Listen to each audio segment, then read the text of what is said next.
and their joint practice with the Indianapolis Colts.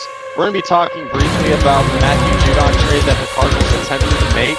And then we're going to be talking about Marvin Harrison Jr. murdering it in his joint practice against the Indianapolis Colts.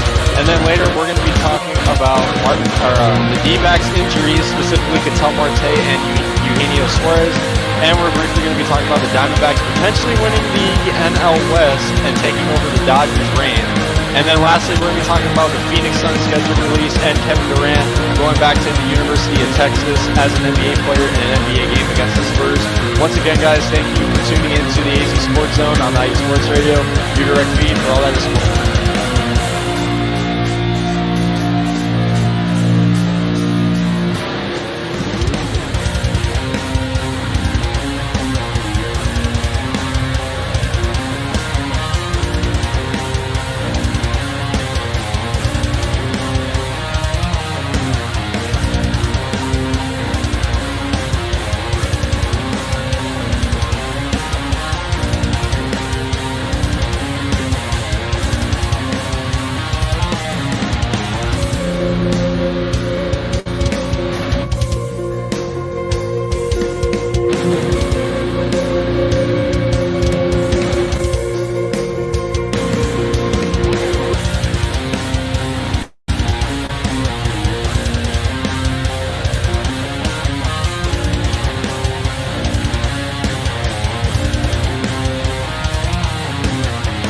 Alrighty, guys. Once again, welcome to the AZ Sports Zone, episode 5 on IE Sports Radio, your direct feed for all that is sports. I'm your host, Alden K. So, guys, IE Sports Radio has been around for 10 years, so make sure to follow us on all of our socials, as you guys can see right here. And if you guys missed some of our shows, here they are right here on Apple Podcasts, Spreaker, Spotify, iHeartRadio, just etc. Make sure to take a look at our website, guys, iesportsradio.com. I think we actually recently got some merch that we can sell and you guys can buy now. So make sure to go give that a check out. And then obviously the shop, as I had just, brought up. And then make sure to check out our custom pages, guys. Mine is right here. So make sure to go check it out. And then make sure to follow my Twitter accounts. I have 2 Twitter accounts. So make sure to follow both of them. My IE Twitter account is right here, AZ Sports Zone IE, where I pretty much go over play-by-plays occasionally with pretty much currently right now the Diamondbacks. So make sure to go check that out. And then follow my personal Twitter at the AZTRL, where I am brutally honest about everything regarding Arizona sports. And basically where I just go crazy on all my teams, basically, in a brutally honest way. And guys, make sure to follow my Instagram account. And if you just search up Always Arizona Sports, you should just find it. So make sure to follow. And then also, guys, subscribe to my YouTube channel, which is also Always Arizona Sports. I'm a few subs away from 600. So make sure to go check that out. I see a couple people in the chat right now. Hold on.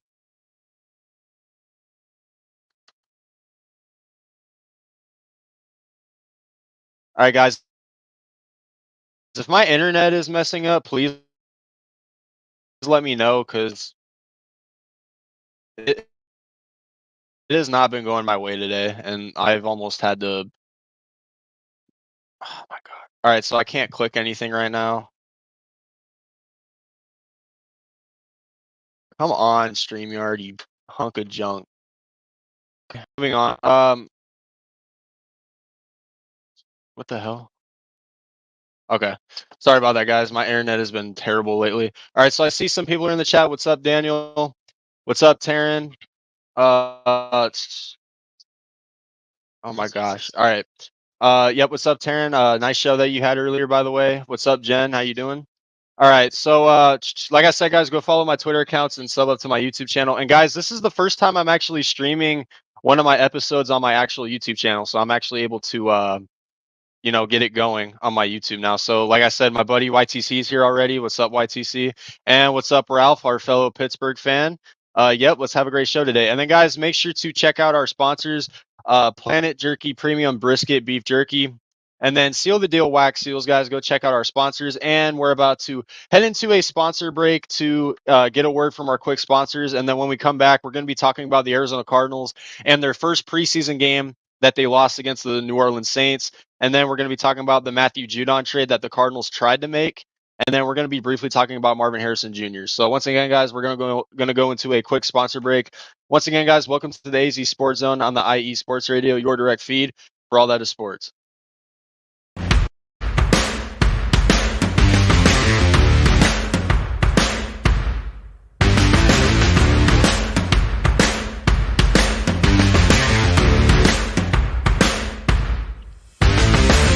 IE Sports Radio fans, this show is brought to you by Planet Jerky Premium Brisket Beef Jerky. Planet Jerky is the official jerky of the 2022 California League champion Lake Elsinore Storm, Single A affiliate of the San Diego Padres. This all brisket jerky has gluten-free options, contains no MSG, no sodium nitrate, is low in sugar, and high in protein. Go to their website at planetjerky.net and follow them on Instagram at Planet Jerky. Planet Jerky, the jerky that's on a whole other planet.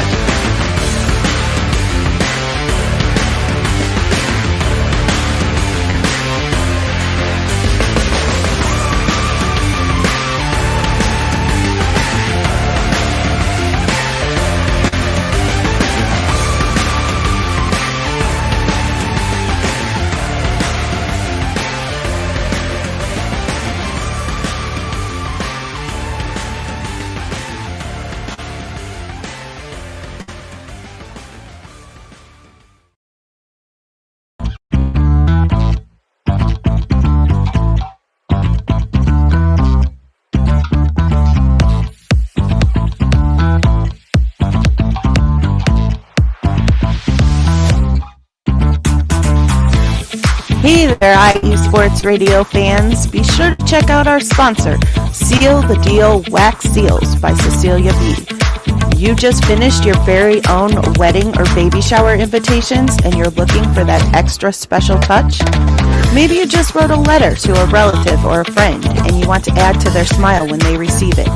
Then seal the deal with Cecilia's handmade sealing wax stamps for your invitations, letters, and gifts.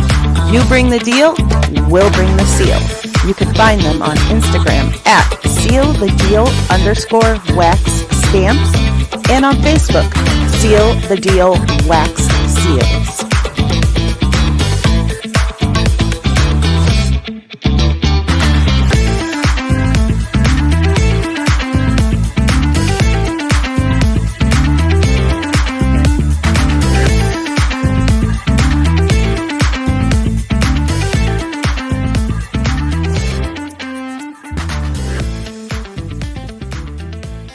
All right, once again, guys, shout out to our sponsors, Planet Premium Brisket Jerky and Seal the Deal Wax Seals. I know I messed one of them up just now, but anyway.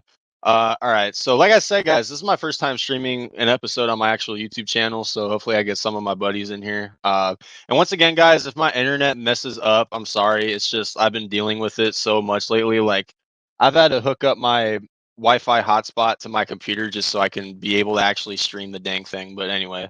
With that being said, guys, let's get into the first topic, which no other than starting it off with the football Arizona team, the Arizona Cardinals. So last Saturday, the Arizona Cardinals had their first preseason game against the New Orleans Saints, and they lost in the last seconds, 16-14.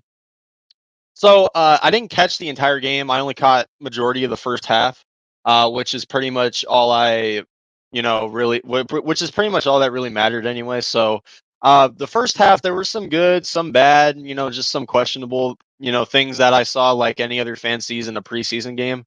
So, I'm going to start off with how disappointed I was in, I don't know if I want to say the media or if I want to say Jonathan Gannon or if I want to say just the team in general for hyping up the fact that Marvin Harrison Jr. was going to play. And they only played him for 3 snaps, and 2 of them were run plays. So it's like, really? Like, they hyped up Marvin Harrison Jr. playing in that game so much, and he only played 3 snaps, and they took him out. And he wasn't targeted. Only one of the plays that he was in was an actual throwing play, which I'm pretty sure was an incomplete pass by Desmond Ridder. So, and speaking of that, let's talk about the quarterback duel, I guess, if you want to call it that, we saw Desmond Ritter and Clayton Tune. Now, I mean, that was pretty much just the battle of complete. I don't know who's going to be the best of the worst backup. I don't know. I get whatever you want to call it. Desmond Ritter did make a few plays on his feet. I didn't really see. I wasn't really impressed with a lot of what he tried to do as far as throwing the ball. And if you watch the majority of the first half last Saturday, a lot of it was mostly Trey Benson running the ball, which even though the stats say he wasn't that good, I mean, he had 8 rushing attempts for I think 22 yards. Obviously, the stats, say he didn't do that good. But honestly, there were some flashes that I really liked about Trey Benson. I'm not saying he's going to be, dominant this season. It is his rookie season, and he's going to be the backup to James Conner. So I'm not expecting a lot this season out of Trey Benson. But at the end of the day, he did show some flashes last Saturday, and it's definitely a good sign in case something happens to James Conner. Like we talk about his history of getting hurt and potentially just not being able to play a lot of games compared to his recent years. And then um, another thing I want to talk about is Starling Thomas, who showed a lot of good flashes in the secondary. They threw.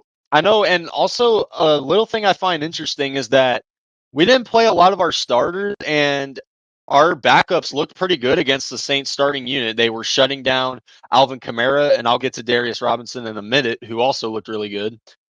They were shutting down Chris Olave as well, which is what we talked about, Starling Thomas.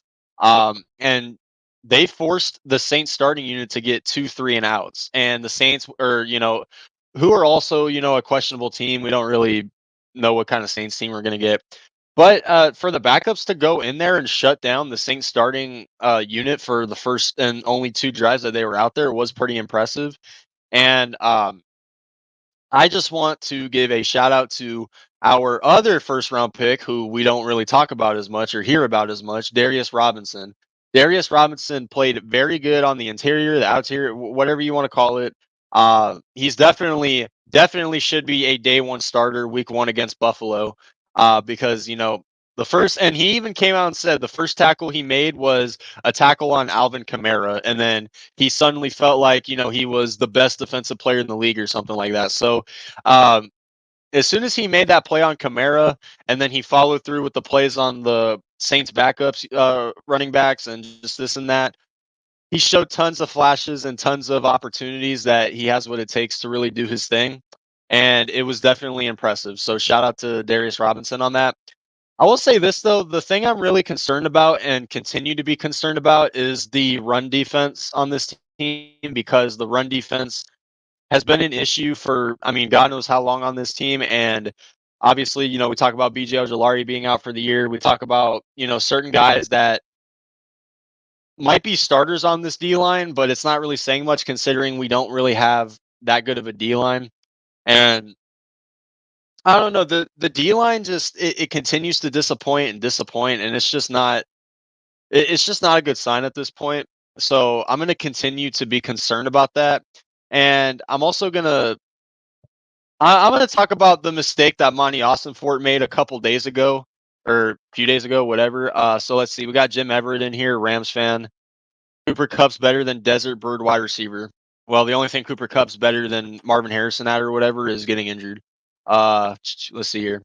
We got a question from 23K5. Do you think Drew Petzing, the offensive coordinator, is going to become a head coach if we have a top 10 offense this season? Honestly, no.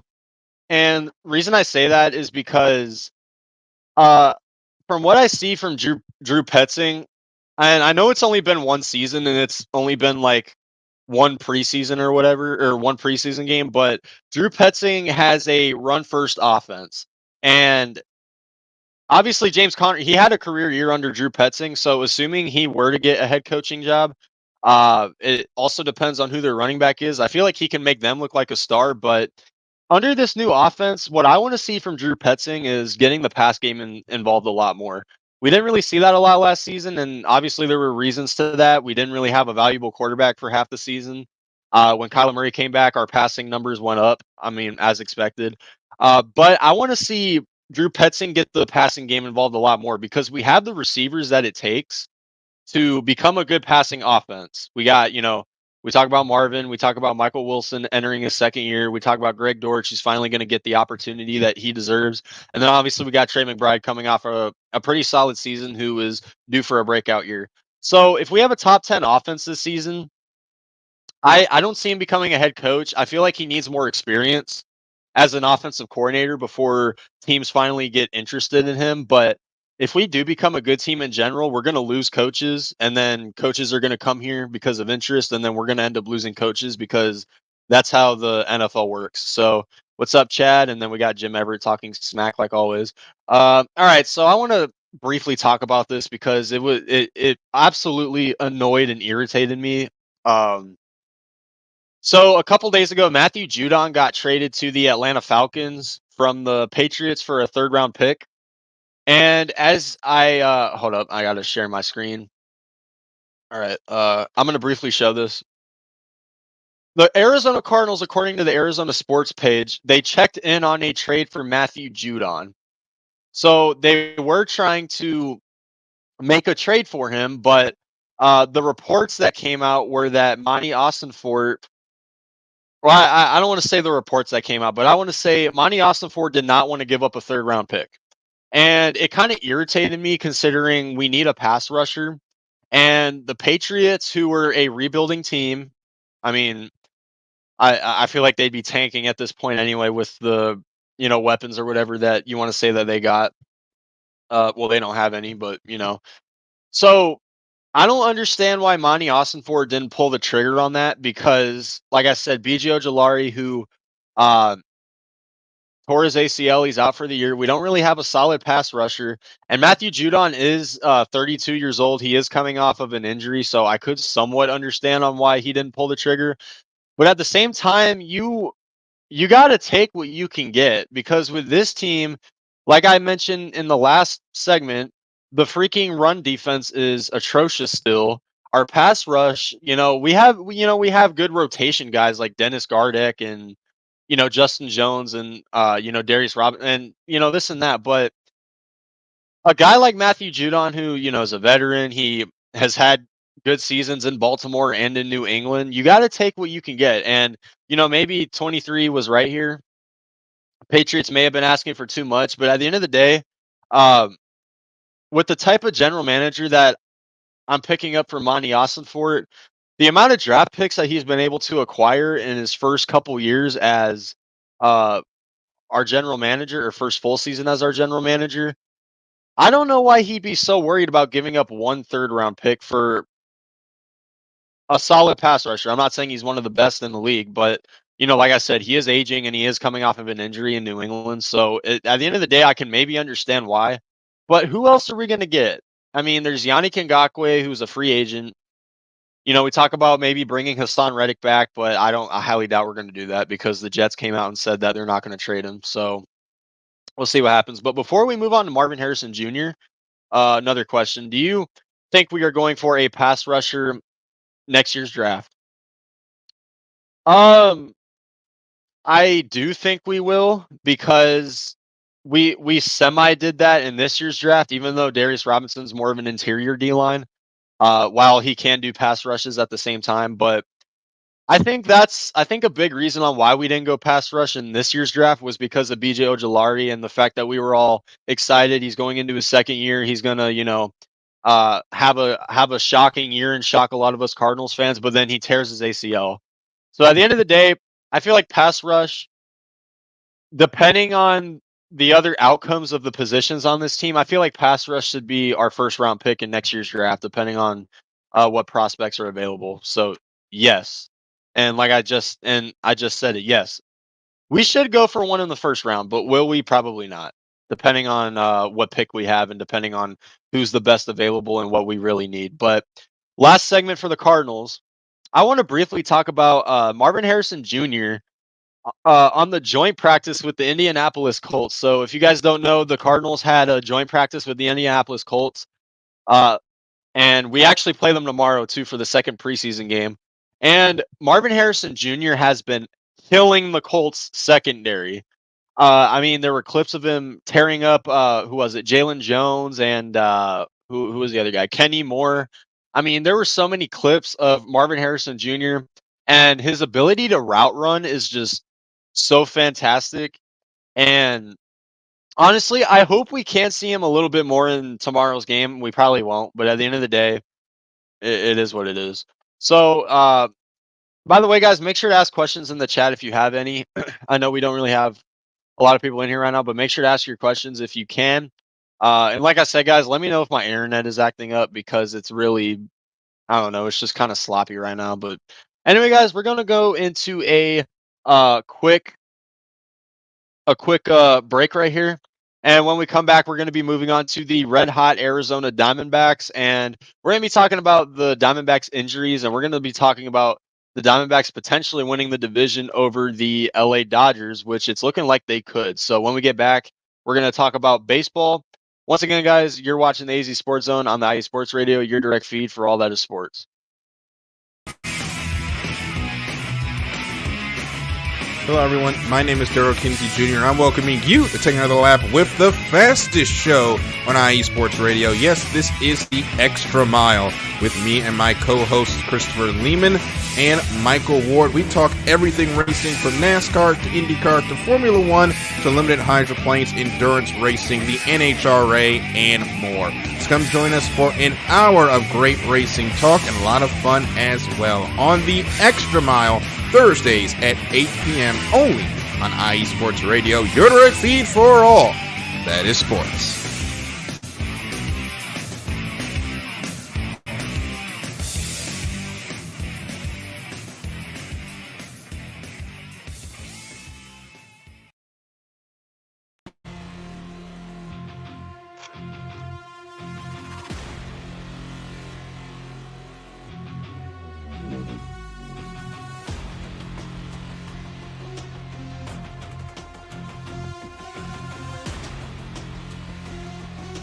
What's up, Pittsburgh?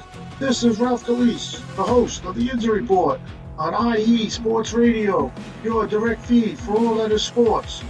Are you that passionate, diehard Steelers, Penguins, Pirates, or just a Pittsburgh sports fan? Then please join me on the Injury Report every Tuesday on IE Sports Radio, the direct feed for all that is sports. And I will update you on all that's black and gold. Have you telling your Pittsburgh fans and friends what's up with Pittsburgh sports. Tune in Tuesday with me, Ralph Calise, the Injury Report on IE Sports Radio, your direct feed for all that is sports. Let's go!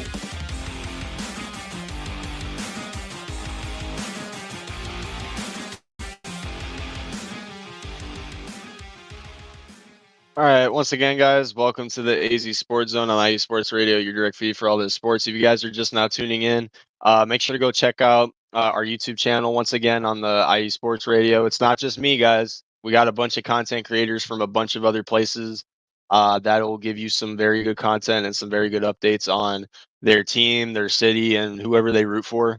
So make sure to go do that. But with that being said, guys, let's get into the Arizona Diamondbacks. So we're going to be briefly talking about their injuries because they've been going through it lately. You know, we talk about Christian Walker getting injured recently, Gabby Moreno, who recently tweaked his hamstring and is still currently out. But yeah, not really looking good right now as far as injuries because our best player, Patel Marte, has not played the last 2, maybe 3 games. I guess you can count 4 if you count the game he tried to come back and re-injured himself. So Marte, who took a brutal injury, I guess I don't know what to call it, but basically when we were playing the Phillies not that long ago, Phillies backup catcher Garrett Stubbs slid into Ketel Marte's leg and I guess injured him. I'm like, I swear, I see this at least one time with the Diamondbacks every single week, and it's just starting to irritate me a lot. But yeah, Ketel Marte, who we thought was okay Because at first it looked like he was okay. He was able to walk himself off, and he tried to play in the next game, but then he re-aggravated it on his first at bat, and then he has not played since then. But the X-rays were negative, and Ketel Marte is actually rumored to be coming back tomorrow. So I don't really know how to feel about that because I mean he is coming back tomorrow, but at the same time, are the Diamondbacks trying to rush him back? Because that's what I'd really be worried about if I'm a Diamondbacks, like for all Diamondback fans. Like, because we can't afford to lose our best player for an even longer time period because we're in desperate need of trying to win and get back in first place in the division. Because the Diamondbacks clearly do not need Ketel Marte right now because they have been the hottest team in the MLB. Yes, Padre fans, I don't care what you think. The Diamondbacks have been the hottest team in the MLB as of lately, and they haven't lost a series since late June, and we're in mid-August. That's almost 2 months. We have not lost a series. So at the end of the day, the Diamondbacks do not need to rush back Ketel Marte. And that's the one thing I would be so confused about, and something I would get pissed off at Torey Lovella for if that is the case. Because worst case scenario, you rush him back, he breaks his ankle even more, and he's out for the rest of the season or something like that. So that's what I'm worried about as of late regarding Ketel Marte. And not just him, but all of our other players in general. It seems like every single game ever since the Philly series, I feel like at least once a game, we always see one of our batters get hit with a pitch or something like that. And it's just absolutely ridiculous. And it's so annoying to see. Um, but I also want to briefly talk about Eugenio Suarez. So, as you guys can see right here, right now, hold up, give me a sec. All right. So the Diamondbacks are currently playing their first game of the series against the Tampa Bay Rays, and they're currently up 2-1 in the seventh inning. And basically on the very game that you guys are looking at right now, the game that's going on right now, Eugenio Suarez took a pitch to the hand, and it sounded and it looked like it really hurt him too because he went out of the game. He did come back in at some point, but at the end of the day, they're obviously going to look at his hand after the game and see the severity of what happened, because when he got hit with the hand, while he was in stance, and he took a 95 mile per hour ball right here, obviously, and then he walked off, went into the dugout. He got pissed off at the umpires because they said that he swung at it when really he was trying to stop himself from getting hit or whatever. Which unfortunately, even if you try to do that and you swing at it, unfortunately, it's still a strike. So he was yelling at the umpires for a little bit, but on the following inning, he was able to come back in and he did play defense for a little bit. So at the end of the day, I mean, I don't think he'll miss any time. We can't really afford him to miss any time because we don't really have a solid backup for Eugenio Suarez. I mean, we do have Blaze Alexander, who is somewhat still questionable as a defender. I think Perdomo came out and said that he's able to play third base as well. So at the end of the day, it's we talk about these injuries: Christian Walker getting hurt, Gabby Moreno, Ketel Marte, and now Eugenio Suarez. So I don't know. I just feel like every single time we get a player back from injury, we lose another player due to injury, and it's so ridiculous. So at the end of the day, that's latest update on Suarez. Like I said, I don't expect him to miss any time, but at the end of the day, it is what it is. We'll see what happens. But all right. So, a little bit of an interesting topic. So, I want to discuss this because no one seems to like talking about it except for me. So, or Dodger fans, I should say. All right. So, as you hold up. Okay. So, as you guys see, as I share my screen, again. So look at that. Wow. The Diamondbacks are only 2 games behind the Dodgers. Ain't that crazy? Ain't that crazy? So I guess you could say all 4 teams in the NL West that's not named the Rockies have been killing it lately. I mean, the Giants, they've been kind of mid, this and that. But other than that, if you look at this right now, I mean, the Dodgers, they're struggling a little bit. They've lost 2 games in a row to Milwaukee, and I think they're playing St. Louis later today. So we'll see how that goes. And then the Diamondbacks, who are currently beating Tampa Bay by 1, hopefully they can keep it up so they can decrease the NL West lead to 1.5. And the Padres, who are tied with us right now for second place and tied for us for the best wild card seeding right now at 69 and 53. And the Padres are playing the Rockies today. So yeah, we all know the Rockies are not going to win. So at the end of the day, we need the Diamondbacks to be able to sweep Tampa Bay. You know, if we have a chance of staying ahead of the Padres, because we currently have the tiebreaker right now. And then obviously the Dodgers are starting to like fall off a little bit. The Giants, they're back at 500 after starting off very terrible, but ever since the All-Star break, they were able to pick it up a little bit, and now they're at 500. I think they're like a few games out of the wild card right now too. So they have a somewhat of a case to make a race for the 6th and final wild card seeding, but we'll see if they can do that, I guess. And then of course, why are any of us never going to finish last in our division? It's because the Colorado Rockies exist. So sorry to any Colorado fan that may be watching, but that's just the cruel reality. So now that I showed you guys the standings, let's take a look at some of these schedules right here. So, okay, and it's the bottom of the 7th. The Diamondbacks are still up 2-1 right now, as you know, the quick update. All right. So I'm gonna share my screen again. So I'm gonna show you guys a little bit of the D-back schedule. So we got Tampa Bay for 3 games, and then we're taking on Miami and Miami for 3 games. So we actually have a 9-game road trip. So we got 3 in Tampa, and then we pretty much take a bus over to Miami to take on the Marlins for 3 games.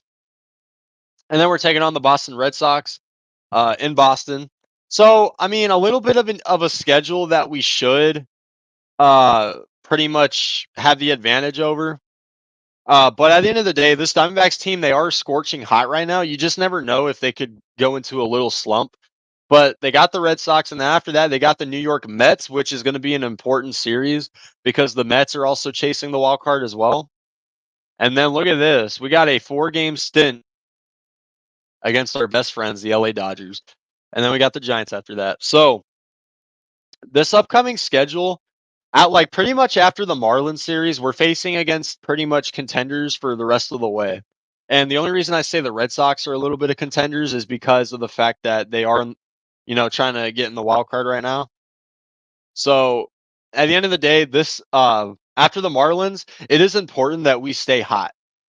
Because if we don't, if we even take our foot off the gas pedal for a little bit, I mean, worst case scenario, the Padres are going to go ahead of us. I don't even know if I want to worry about the Dodgers anymore because they've just been so terrible lately. It's like I don't even know if I'm ready to worry about them anymore. And then if we take a look at the Dodgers schedule, so as you guys can see right here, they're currently up 1-0 over St. Louis, so a bummer. Hopefully, St. Louis can come back. It's only the 2nd inning. After a 3-game stint with St. Louis, the Dodgers got the Mariners, Rays, Orioles, Diamondbacks. So this schedule right here is, I mean, it's a little bit hard actually. They got, Baltimore and Arizona back to back. The Mariners and Rays series, it's kind of whatever. But at the end of the day, that 4-game series against the Dodgers for the Diamondbacks is going to be probably the second most important series for the rest of the season.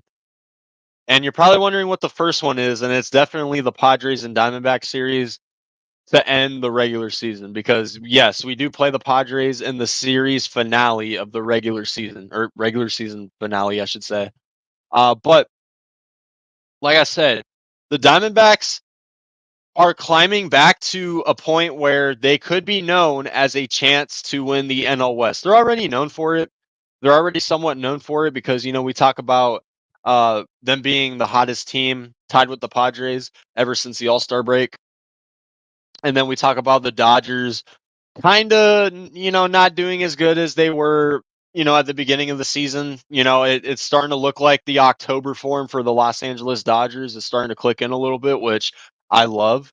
So at the end of the day, the Diamondbacks, whether they make the wild card or win the division or this and that, at the end of the day, as long as we make the playoffs, we have a very good chance to, really get it going. Because, if you look at the playoff seating right now, I think Philly is still in first. And then you got LA, you got Milwaukee because they're currently winning the division in the Central. And then right now you got the Diamondbacks, Padres, and then I want to say the last place is the Atlanta Braves right now. And the Braves have not been hot lately. They've been, struggling a little bit. It's not, but like the Braves aren't really that team that really terrifies me anymore. Like kind of like how they were last year when, I thought they were honestly going to win it all, but they didn't. Um, they don't really remind me of that team anymore. So real quick, what's up, Kaiju? Yeah, I'll keep it. Yeah, man, keep this episode going. Very strong. It's already been 5 episodes. I can't believe it. It's already been over a month since I joined the IE Sports Radio. It's pretty cool. But back to the Diamondbacks. So basically, so if you look at it, okay, so let me pull up the wild card standings right now for the National League. So basically, there's a lot of what ifs in this wild card right now. Okay, so this is okay. This I believe this is the wild card. It's just not showing the division winners. All right, so I'm gonna quickly share this and then get rid of it. So the Diamondbacks, yes, this is only the wild card seedings. So we got the Phillies in first place, and then we got the Dodgers and Brewers in second and third. And then you could see us right here tied with the Padres for first. The Braves are third. And then, I mean, look at this. The Mets are only 2 games out. The Giants are only 3.5 games out. Like, even the Reds, Cardinals, and Cubs have a chance to make a big ass comeback and, make the wild card. Pirates, I don't really know if I want to count them anymore. They let me down tremendously when they played the Padres. It was unbelievable. I can't believe Mitch Keller got absolutely flamed by the Padres. And then I think Paul Skeens got flamed by the Dodgers, which is, I mean, at the same, it is Paul Skeens, but at the same time, it's the Dodgers, $1 billion lineup. So sometimes you just can't beat them. So that's it on the wild card standings. So if the Diamondbacks can at least win this series against Tampa and win at least 2 games against the Marlins, 2 teams that they should honestly sweep. As I try to check the Diamondbacks real quick to see if they're still winning right now. Okay, so it's 2-1 with 1 out, and there's a runner at first. I don't know if Ryan Nelson is still pitching because if he is, I hope he can get out of this jam at least. But so if the Diamondbacks can finish off this win and get at least one of the next 2, and honestly, if we want to keep up with the Padres for these next couple days, the Rockies need to really pull an upset or something because the Padres have had such a cupcake schedule lately. Like it's not even funny. Like they played the Pirates, they played the Rockies, they played who else have they played? Like they played another bad team or whatever. Uh granted, we played bad teams too. We're playing a bad team right now, and we're about to play another bad team in another series. So at the end of the day, it's not it just is what it is. The schedule is what it is. But as far as the Dodgers go, it is really looking like they are going to fall off. So we might need to stop talking about the Diamondbacks making the wild card and winning the division. Because I think even right now, as a wild card team, the Diamondbacks have a better record than Milwaukee right now, and Milwaukee is currently a higher seed than us because they lead their weak division. I don't really want to say that's a tough division right now. I mean, besides Milwaukee, who do you got? You got Pittsburgh, who was probably the worst team ever since the All-Star break right now, and that's saying a lot. You got St. Louis, who's kind of a bend but not break kind of team, and then you got Chicago, who I mean has been winning quite a few games recently, but at the end of the day, probably still won't make the playoffs. And then you got Cincinnati, who I mean, just at this point, they're just there in that division. So we got so like I said, we got 2 teams in Florida that we're taking on in these next 6 games that we should at least win 4 of those games because we have Ryan Nelson pitching today. I think tomorrow we got Zach Gallen pitching, and then the game after that we got, I think Merrill Kelly might be pitching. I may have to check that later.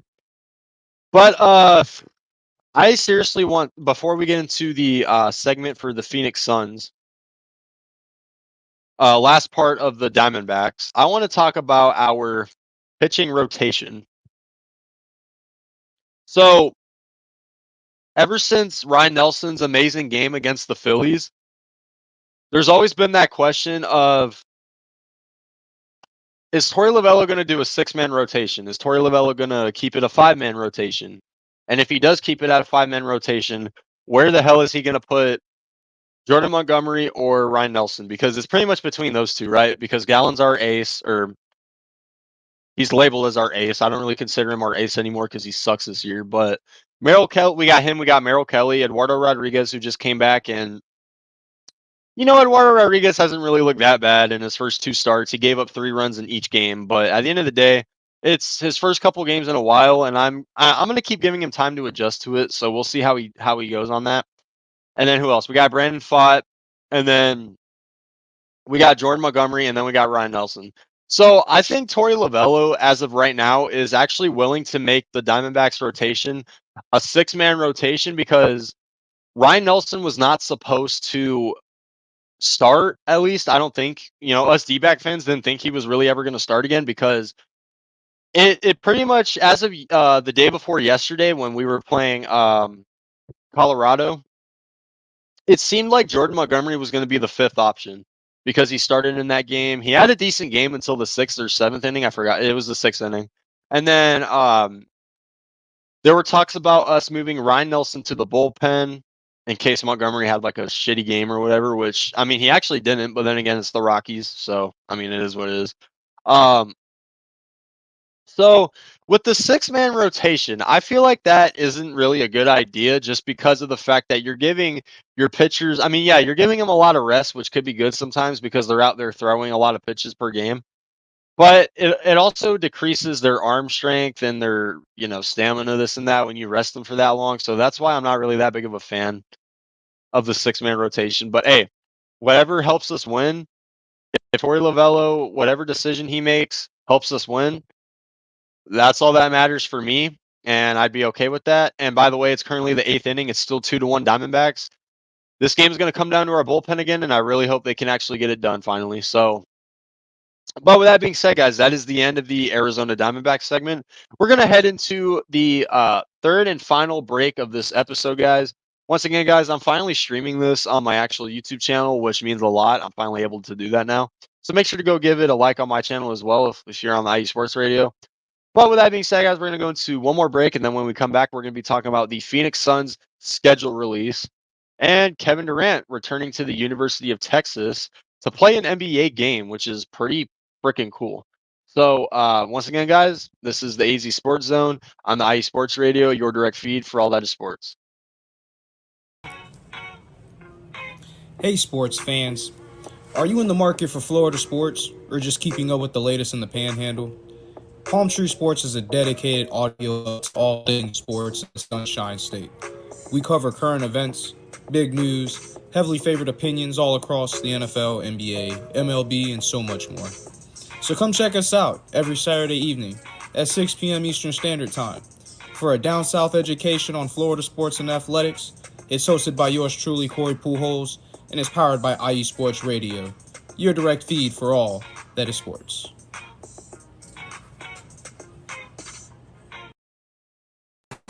Sports fans, do you like teams that are tough, cities that are tougher, and fan bases that are passionate about their teams?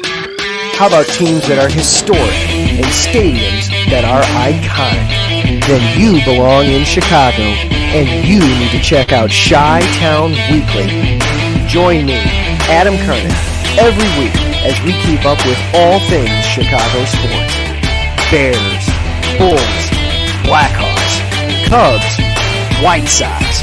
We'll cover them all, plus more. The Windy City is always buzzing, and we'll keep you up on all the big games and major stories. So tune in to Chi-Town Weekly every week right here on IE Sports Radio, your direct feed for all that is sports.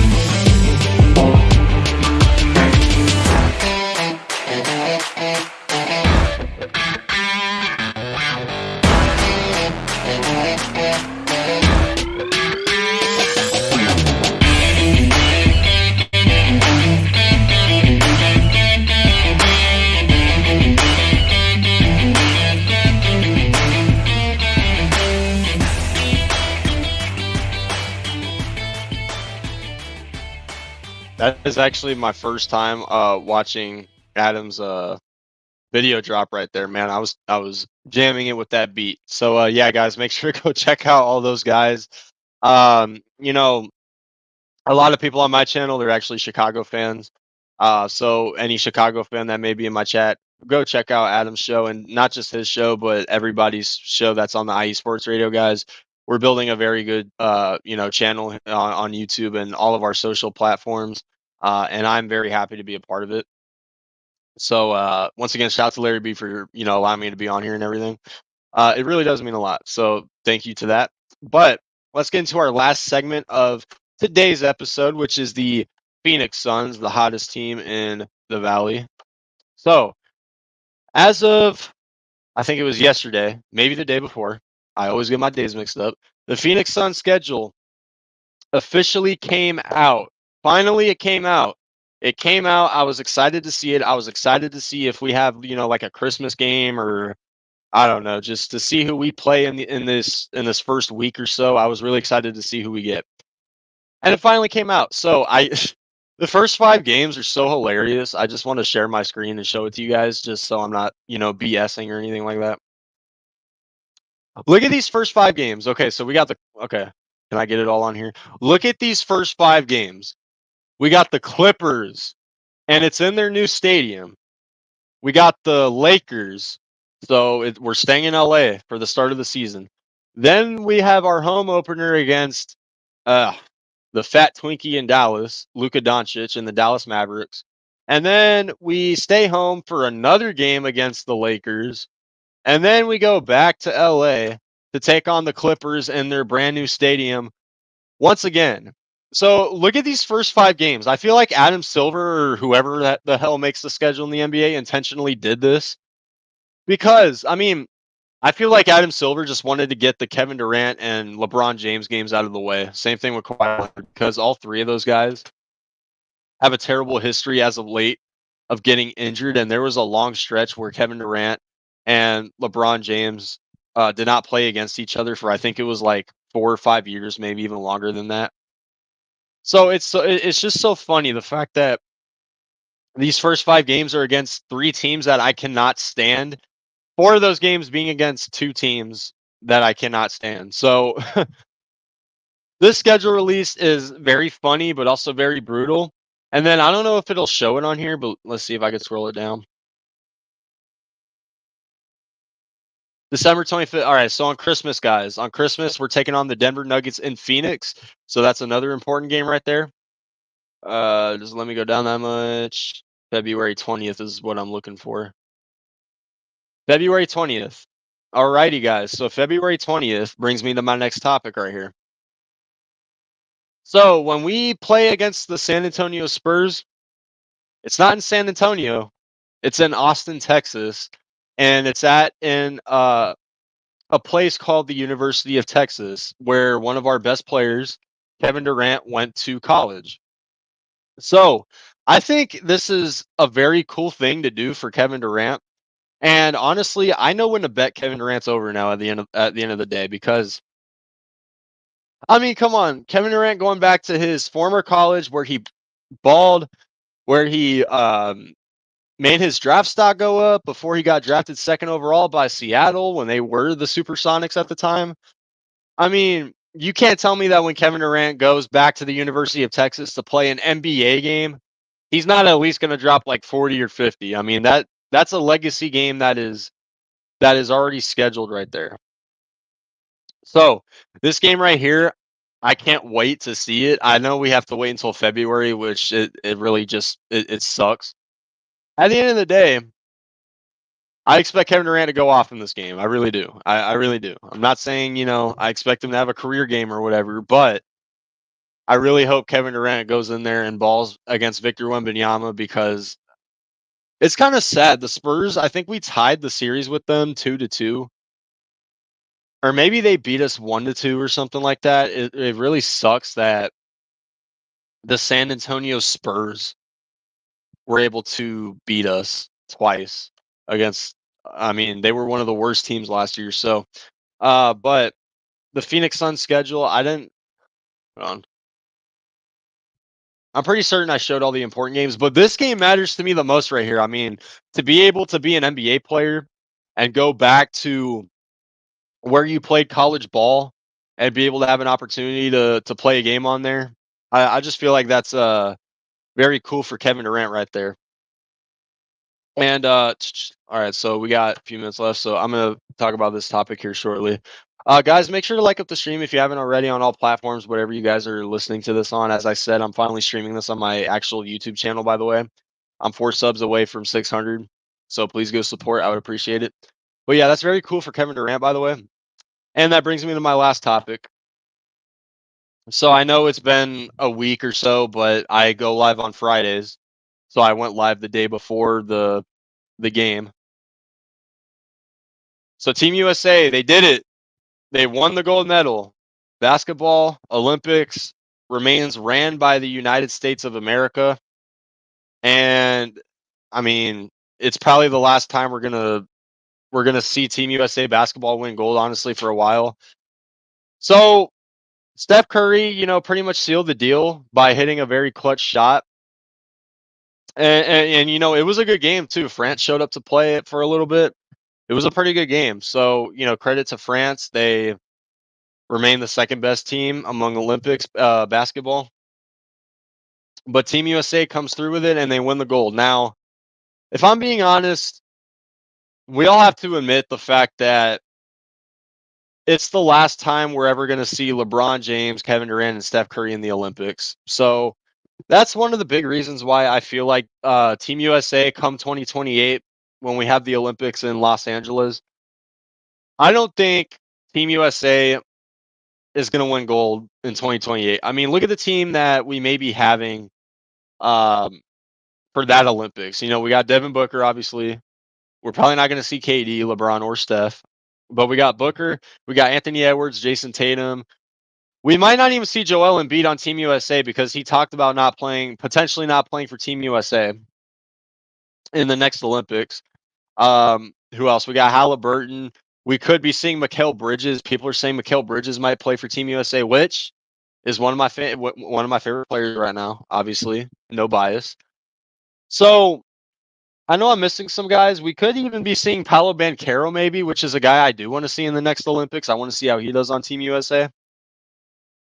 So, I mean, Team USA, obviously, it's not 1992 anymore. It's not the dream team. It's not really, a team that is really going to be feared by 2028 because we have so many foreign players coming to the NBA now that we know what to expect for other countries. And it just seems like America is starting to lose its touch as far as basketball players go. I mean, I feel like the NBA is being overtaken by foreign players, which was bound to happen at some point ever since, Yao Ming shined in the league. Um, but by 2028, I feel like teams that will be better than Team USA are definitely France, maybe Canada. I don't know about Canada, but, maybe. Serbia even almost beat Team USA. But, obviously USA came back and beat them. It is what it is. But Serbia, maybe. And then we talk about other teams like, Sudan is actually on the rise. I don't think they'll be better than Team USA, but they're on the rise at least. So, but at the end of the day, Team USA was able to pull it off and win the gold again.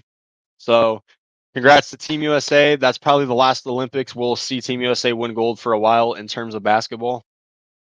But we'll see what happens, guys. So, that is all we have today for episode 5. I want to thank you guys for swinging by for episode 5. We didn't get a lot of people today, which, I mean, it's Friday evening, so everyone's probably out partying or whatever it is what it is.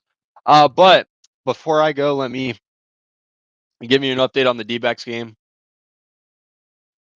So it's the bottom of the 8th, still 2-1 Diamondbacks, and there's one out. So our bullpen has to keep it going, hopefully. But with that being said, guys, I want to thank you guys for tuning in to episode 5 of the AZ Sports Zone on the IE Sports Radio, your direct feed for all that is sports, guys. Thank you guys so much for tuning in. We'll be back at it next Friday.